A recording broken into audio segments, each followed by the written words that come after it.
मगरमच्छ मगरमच्छ मगरमच्छ कर लिया क्या? कुछ नहीं कर पाए। ऐसा नहीं हो कि खा खा के आप मगरमच्छ हो जाओ, आने वाले समय में जेल में हमें गेट चौड़े कराने पड़े आपके लिए। ऐसा नहीं होगा। आज तो नड्डा जी ने तो कमाल ही कर दिया, हमारी सारी शंकाएं दूर कर दी। ये भजन लाल जी को मत मानो, मुख्यमंत्री मानने की जरूरत नहीं है। बेटी का बाप मुख्यमंत्री है, काई और क्यों है। और वसुंधरा जी को पकड़ाई, और वही वसुंधरा जी जो सपने देख रही थी कि मैं तो तीसरी बार मुख्यमंत्री बनूंगी, और मजबूरी के कारण चेहरे की हवाइयां उड़ गई, लेकिन उनको बोलना पड़ा कि भजन लाल जी को मुख्यमंत्री नियुक्त करने का फरमान आया है।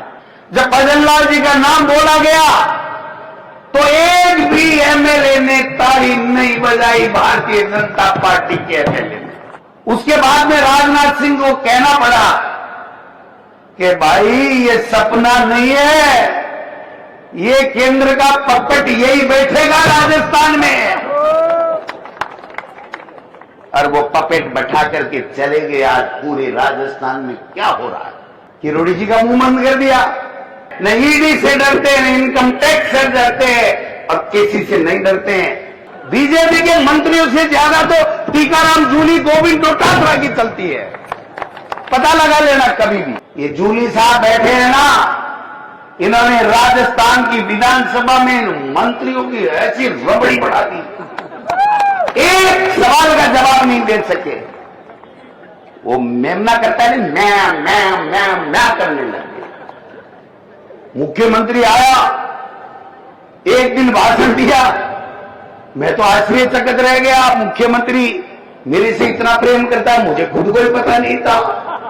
डोटासरा जी कहां गए? डोटासरा जी कहां गए?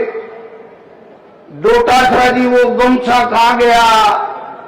मैं क्यों भाई, एक में आखिरी में 2 दिन पहले जे राहुल जी, प्रियंका जी, गोविंद डोटासरा और गम छोटे घूम जाए तो ना, तो लोकसभा अध्यक्ष दूसरों भी घूमना पड़ता है कि नहीं? पद पे विराजमान हो गए। पहला चुनाव, व्यवस्थाओं के खिलाफ स्पीच, भाषण, बड़े बड़े वादे, बेरोजगारी हटा दूंगा, आतंकवाद समाप्त कर दूंगा, महंगाई कम कर दूंगा, 2 करोड़ लोगों को रोजाना रोजगार दूंगा, किसान की आमदनी दुगुनी कर दूंगा, मातृ शक्ति को सशक्तिकरण करने का काम कर दूंगा।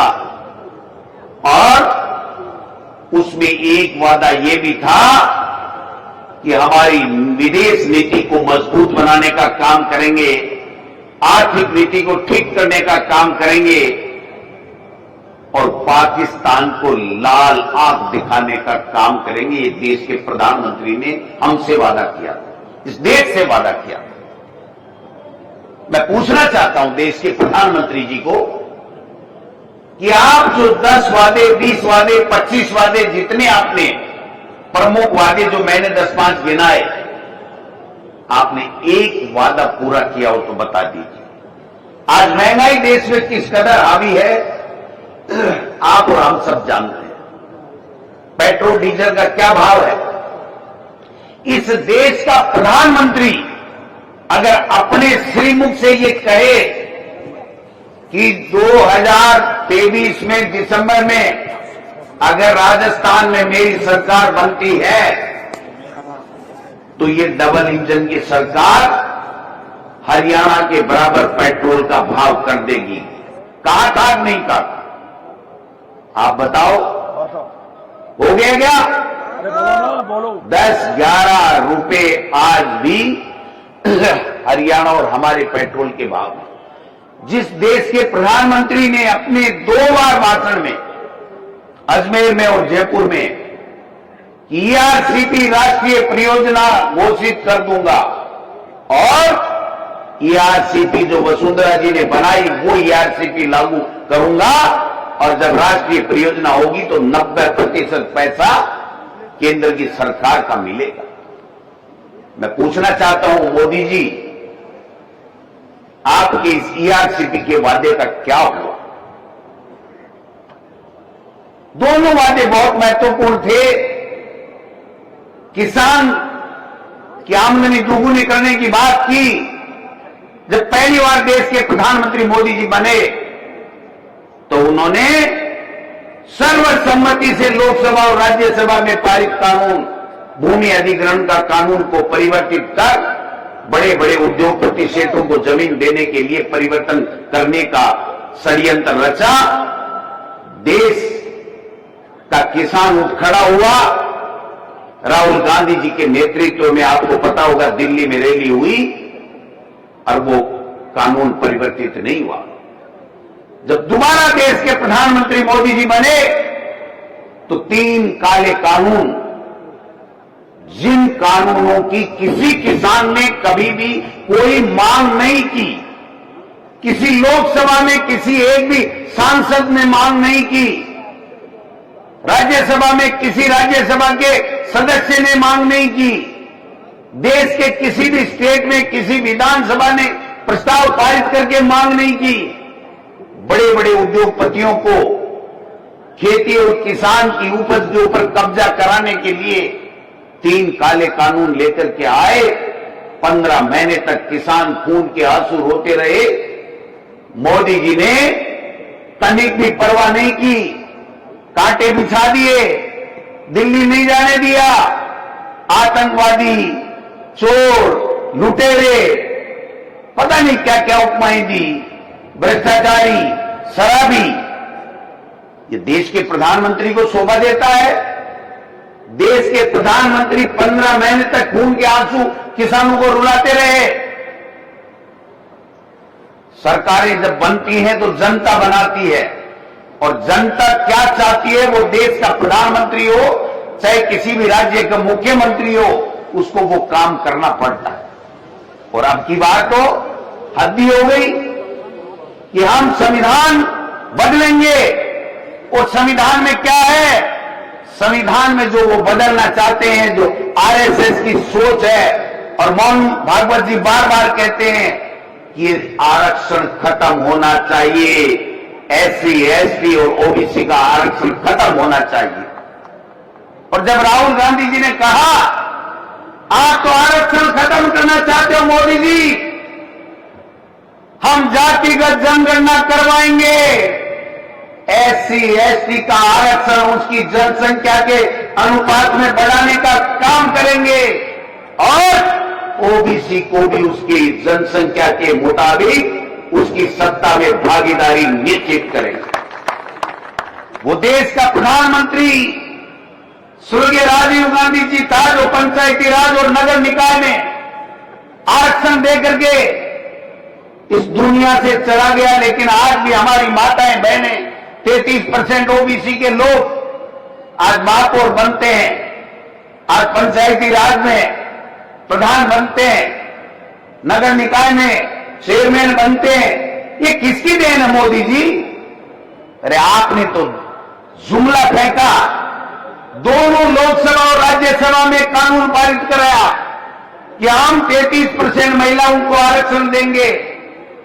जो कांग्रेस ने पहले शुरू किया था, बहुमत के कारण से वो नहीं कर पाई, आपको हमने समर्थन दिया, कांग्रेस पार्टी पूरे विपक्ष ने समर्थन दिया, और आपने वो कानून तो बना दिया, लेकिन वो कानून कब लागू होगा ये तारीख नहीं बताई है। आज भी किसी को पता नहीं है कि हमारे देश में कानून बन गया, लेकिन वो कानून लागू कब होगा? ये अगर संविधान का उल्लंघन नहीं है तो और क्या है? और अपने राजस्थान के साथ में तो बड़ा जोरदार झोला किया उन्होंने। राजस्थान में जब बहुमत आ गया, इनकी झूठ में नहीं सहेगा राजस्थान।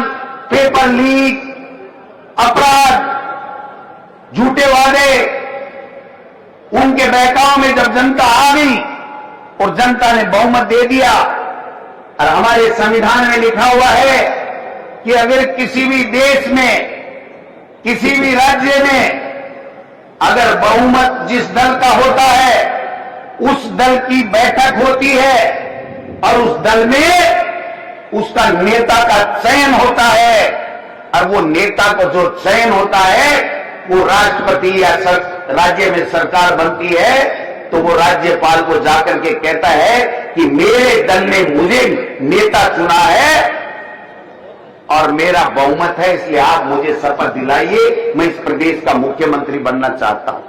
मैं पूछना चाहता हूं मीडिया के भाइयों से कि यहां पर राजस्थान के अंदर जब सरकार बन रही थी तो क्या भारतीय जनता पार्टी के विधायक दल की बैठक में सर्वसम्मति से क्या यह फैसला हुआ कि इस प्रदेश की बागडोर भजन लाल जी को सौंपी जाएगी?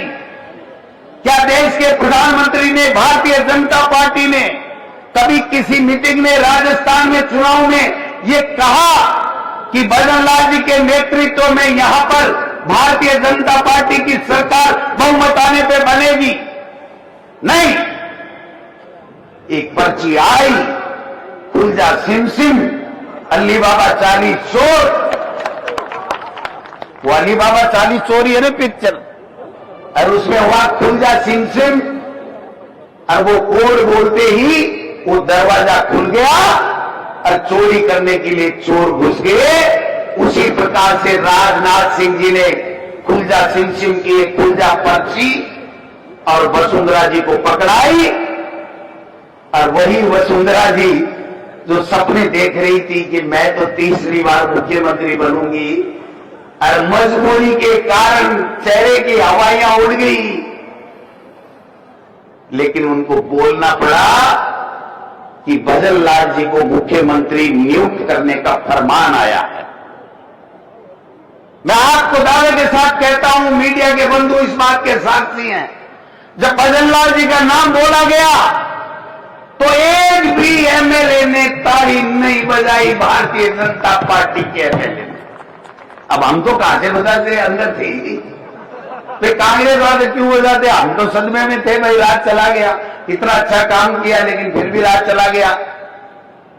उसके बाद में राजनाथ सिंह को कहना पड़ा कि भाई ये सपना नहीं है, ये केंद्र का पपेट यही बैठेगा राजस्थान में, और वो पपेट बैठा करके चले गए। आज पूरे राजस्थान में क्या हो रहा है? पंचायत चुनाव नहीं, नगर निकाय के चुनाव नहीं, पीने को पानी नहीं, बिजली नहीं, अपराधी बेलगाम, कानून व्यवस्था नाम की कोई चीज नहीं, बजरी माफिया हावी, आए दिन हत्याएं हो रही हैं, आए दिन लोगों को पीटा जा रहा है, मारा जा रहा है, कुचला जा रहा है,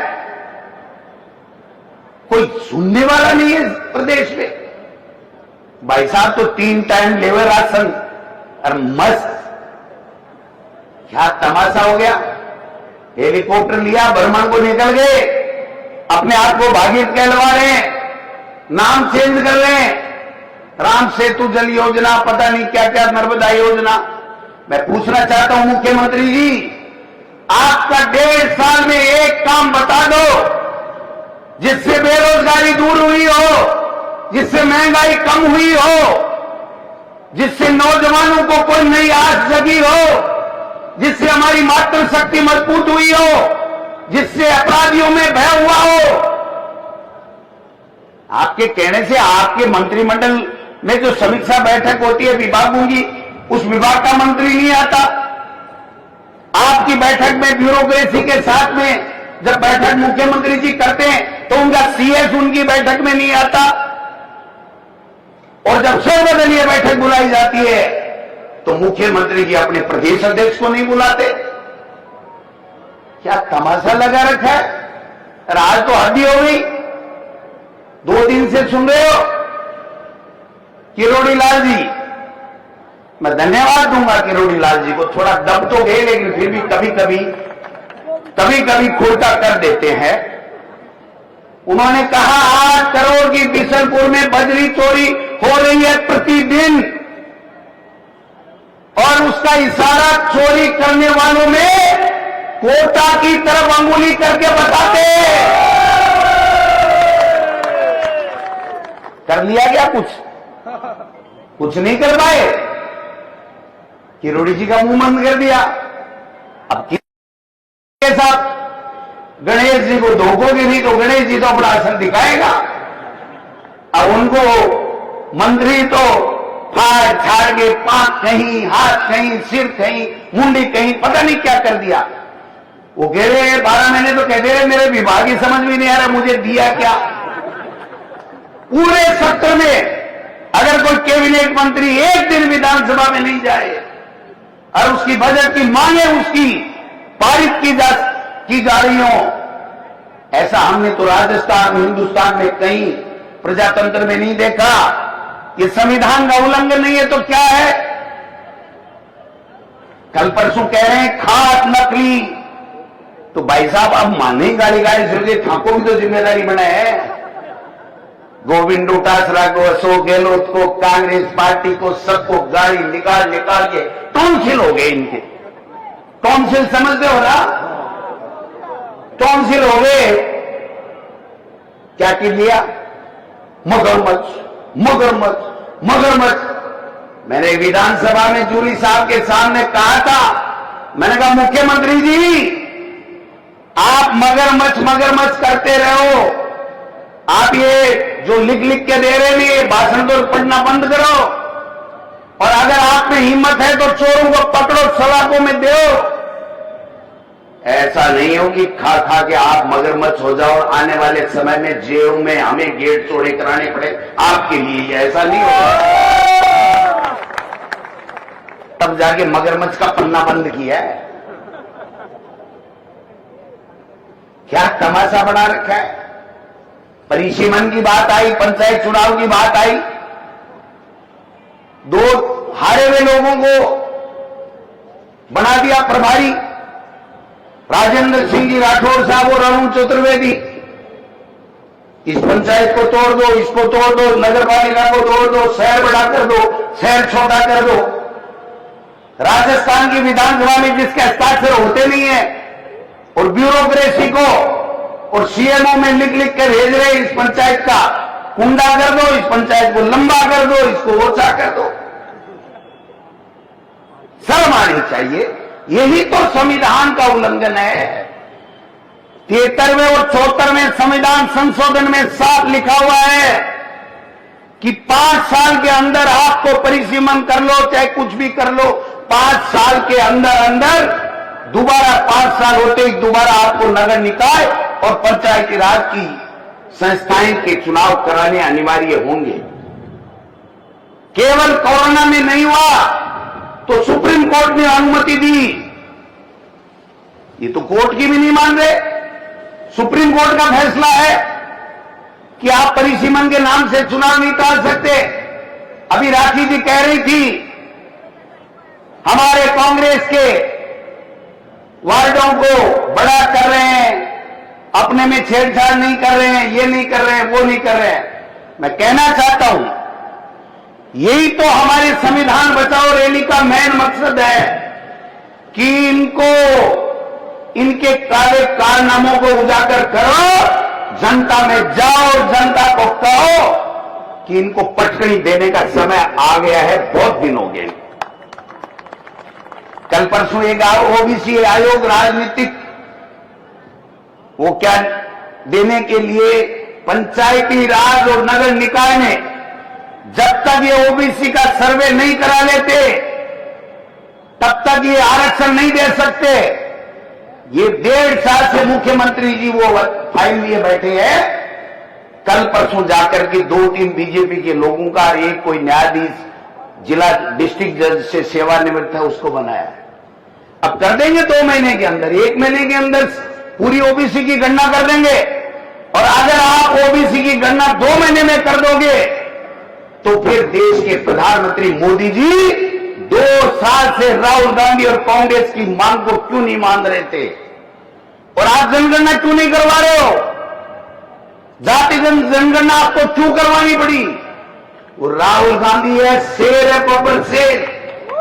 और खड़गे साहब जिन्होंने कहा इस लोकसभा और राज्यसभा में हम कह रहे मोदी को ये जनगणना, जातिगत जनगणना करानी पड़ेगी, और आज उसको मुंह से कहना पड़ा कि जातिगत जनगणना कराएंगे, लेकिन कब कराएंगे तारीख नहीं बताएंगे।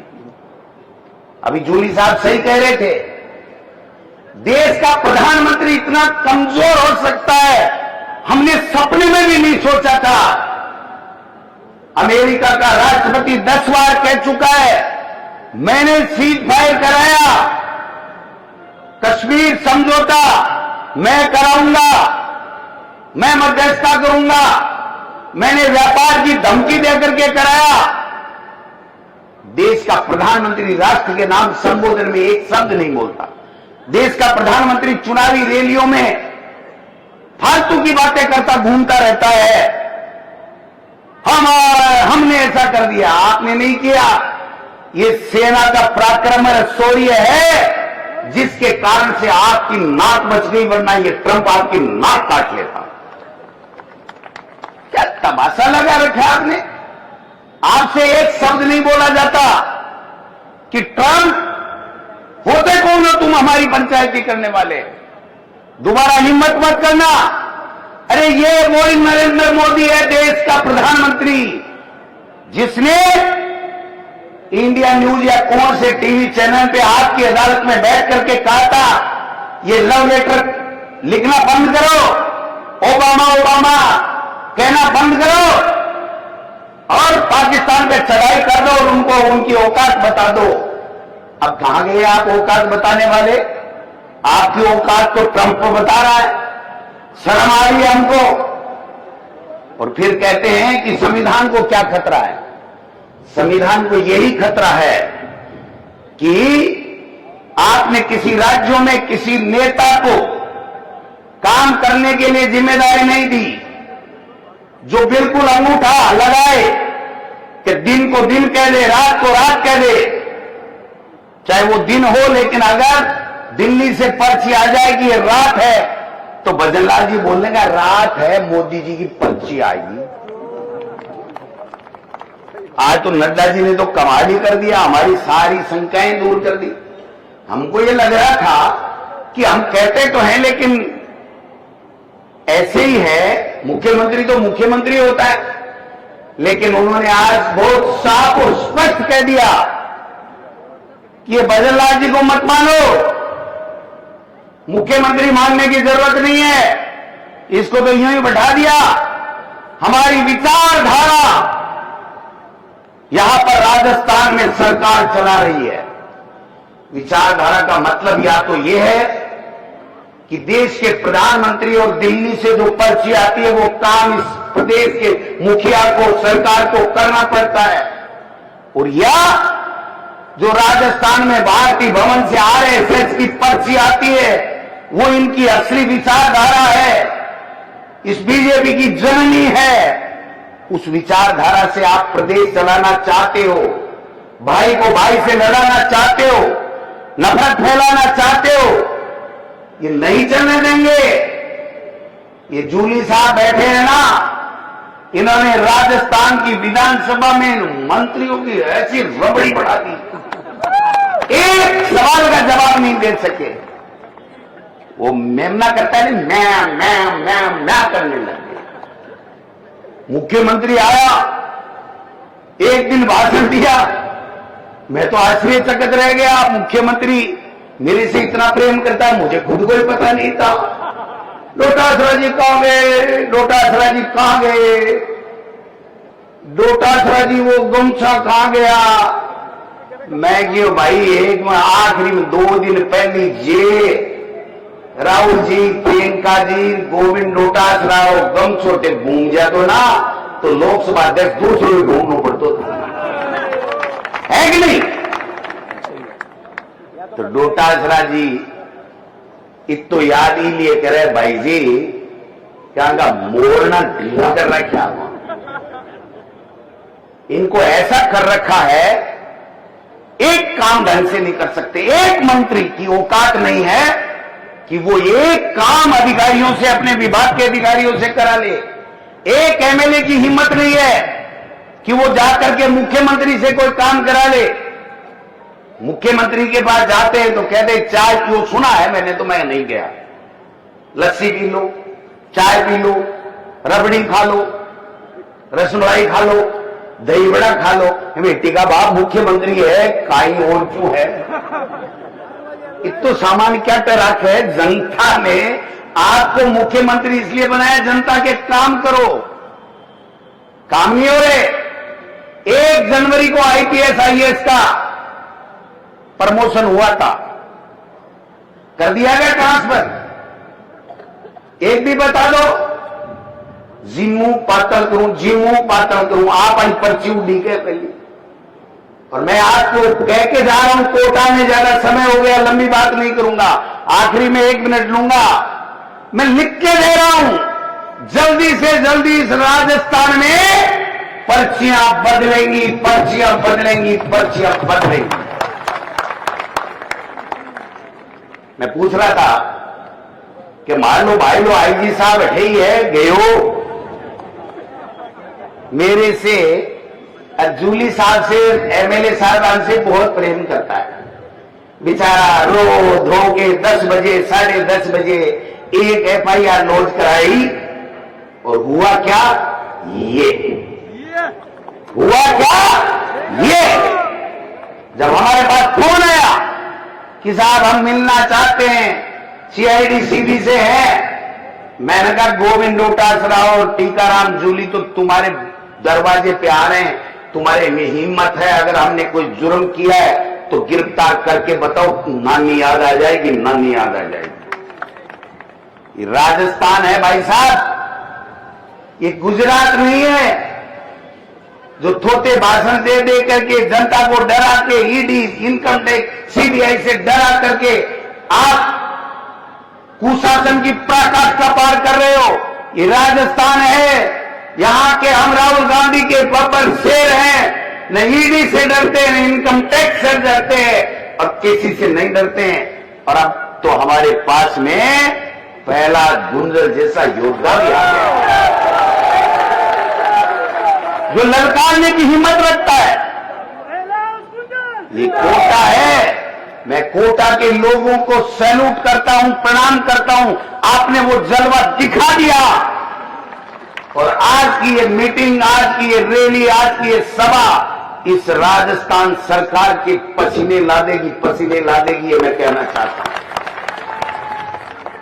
कहते थे अंग्रेजी स्कूलें बंद करेंगे, तुम्हारे काका जी का राज है, अंग्रेजी स्कूलें बंद करोगे। गरीब का बेटा नहीं पढ़ना चाहिए। 10वीं का रिजल्ट आया, top English Mahatma Gandhi English medium में गरीब के बेटे और बेटियों ने किया, चाहे वो कोटा हो, बाड़मेर हो, बांसवाड़ा हो, दलित आदिवासी की बेटे और बेटियों ने टॉप किया। और आप इसको बंद करना चाहते हो? बंद करके तो बताओ कैसे करते हो बंद? हमारे सीने में गोली चला के बंद कर सकते हो, ऐसे बंद नहीं कर सकते तुम। आपने चिरंजीवी स्वास्थ्य बीमा योजना का क्या कबाड़ा कर रखा है, पैसे नहीं मिलते, भ्रष्टाचार हो रहा है, आए दिन अफसर सरकार चला रहे, नेता मैं बीजेपी के करते घूम रहे। अरे तुमसे ज्यादा तो हमारी चलती है, बीजेपी के मंत्रियों से ज्यादा तो टीकाराम जूली गोविंद डोटासरा की चलती है। पता लगा लेना कभी भी। एक कार्यकर्ता को वहां पर सीकर में काले झंडे दिखाने पे पुलिस ने हिमाकत की थी, सारी की सारी कांग्रेस जाकर के डीजी के बैठ गई, और डीजी को कहना पड़ा कि हमारे अधिकारियों से गलती हुई है, ज्यादती नहीं होगी। और उसके बाद में हम वहां से उठ करके आए थे। इसलिए मैं कोटा में भी आपको कहना चाहता हूं, किसी से डरने की आवश्यकता नहीं है। ये जीवन बार बार नहीं मिलता है, मरने से डरने की जरूरत नहीं है। जेल में पंडित जवाहरलाल नेहरू जो करोड़पति अरबपति थे, विदेश से कपड़े धुल करके आते थे, वो 9 साल तक जेल में रहा इस देश की आजादी के लिए। हम तो चीज ही क्या है साहब, जेल में रहे संविधान को बचाने के लिए इनके अन्याय का मुकाबला करते हुए अगर हम शहीद भी हो जाए तो चिंता करने की आवश्यकता नहीं है, हमारा नाम अमर हो जाएगा। इसलिए आपको कहीं किसी को घबराने की आवश्यकता नहीं है। आप एक सीटी करना, एक टेलीफोन की घंटी बजेगी, राजस्थान का तमाम कांग्रेस के लोग, कोटा हो, बूंदी हो, झालावाड़ हो, जहां आप कहोगे आ जाएंगे। ये नहीं कर रहे थे, वासुदेव देवनानी जी लिए बैठे थे, कुंडली मारे बैठे थे, कमललाल मीणा जी 25-27 मुग्ध में, और 15 दिन बाद में, 20 दिन 25 दिन बाद में भी करना पड़ा। जेल में भी गए, विधायकी भी गई, और मैं कह के जा रहा हूं, जब चुनाव होंगे कांग्रेस पार्टी वहां से चुनाव जीतेगी, ये मैं कहना चाहता हूं। इसलिए गुड्डू भाई, आपने जो दमखम दिखाया, जो नौजवानों ने, युवाओं ने, ये जो दमखम है ना, ये बेकार नहीं जाएगा। आने वाले समय में पंचायती राज, नगर निकाय के चुनाव में कांग्रेस अपना परचम लहराएगी। 2028 में दोबारा राजस्थान में कांग्रेस की सरकार बनेगी, और 2029 में मोदी जी की विदाई 100% होकर के रहेगी। ये मैं आपको निवेदन करना।